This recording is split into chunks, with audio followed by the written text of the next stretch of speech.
they are like. And if the emperor was sitting there, someone important was also sitting here, across from the emperor. Usually the senator was paying for the games on that particular day. So everybody here could see who they had to thank for the games.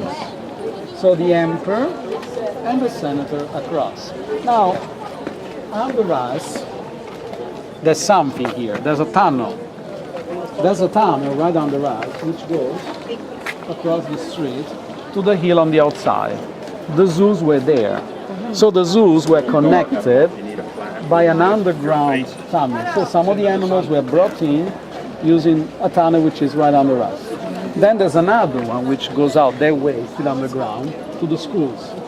So some of the buildings on the outside were actually connected with the bottom area. Something I forgot to mention, by the way, the schools, they were jails because the gladiator was a slave. So they were living inside those places. They were practicing, but they couldn't possibly leave the There school. you got it. Thank you. Then when they were ready to fight, they were brought here. And always been a sign of distinction to own a school of fighters. So usually they were owned by the rich people, by the senators, for example. Like now people want to own a football team, the same idea. And of course it would come in handy to have your own paladin. So clearly the battles weren't all the time to the death. Because if you were the owner of a school, the last thing you wanted to lose all your school here in one day. So there could be a variety of results. Both fighters could die, but they could also both win if they both go well. That's usually something you never see in the movies. But we believe that, I mean, there could be battles to the death, of course, but that was considered extremely generous from the owner. So he was given more money in compensation.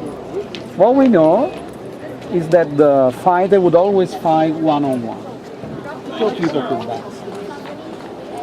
And clearly they didn't have a choice because of the umpires. What the umpire was supposed to do, apart from controlling the crowd and the game, they want more of the fight if he didn't want to fight. So the umpire were actually around. And also they were ex-gladiators, so they know what they were doing. You can see, you can And if a gladiator was badly wounded and couldn't fight anymore, then he was surrounded.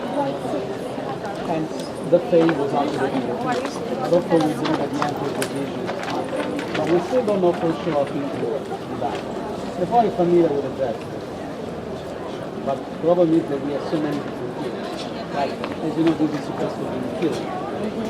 Yes, but if I do like this, it could mean the opposite, lay down the sword. So some people believe that this means killing. Some other people believe, oh no, this is the opposite, let him live. So it's hard to tell. This is Hollywood, so there's no evidence. There's no evidence that they would do something like that. Yes.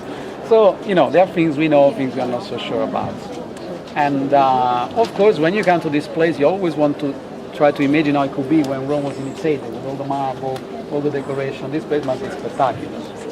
Now, of course, this is still very interesting, but 2/3 are gone, and we do have several problems. They want to claim it. That's the first problem. The other enemy of this place is actually nature, the weeds. You see all over. Those things they grow in between, but then they're going to grow even 6 walls apart. There's nothing you can do because what the Romans used was filling. That's volcanic action. So those are very rich. So if you drop so rain in Napoli, they do very rich, but it's very good. With nature wins. So that's the other issue here. So the pollution and nature. And all the people. You said all the marble is gone. Were all these walls covered with marble then? Yes, that was the appeal of the Colosseum, to be That's clad in marble. spectacular. Yes. But we know where the marble went. So we saw a little bit of the Colosseum on St. Peter's facade, and so when you go in a church in Rome and there's beautiful marble that used to belong somewhere else. Recycling, that's the words. And the official position of the church is very simple. They said it was a way of keeping the marble here. Well, not exactly here, there. Anyway. with them. Yes, exactly. Well, which is why we were, I'm sure you remember, yes, we were walking through those rooms in the Vatican. There was so much marble, so much treasure. There's not even one left here. So it's amazing how much is there. And if you remember when we were talking about Napoleon, once again, Napoleon took so many things away from the Vatican, 400 works of art. But then he put those things in a museum so people could go and see something. Once again, the Vatican always been a private collection, so it was very difficult for common people to go to the Vatican and see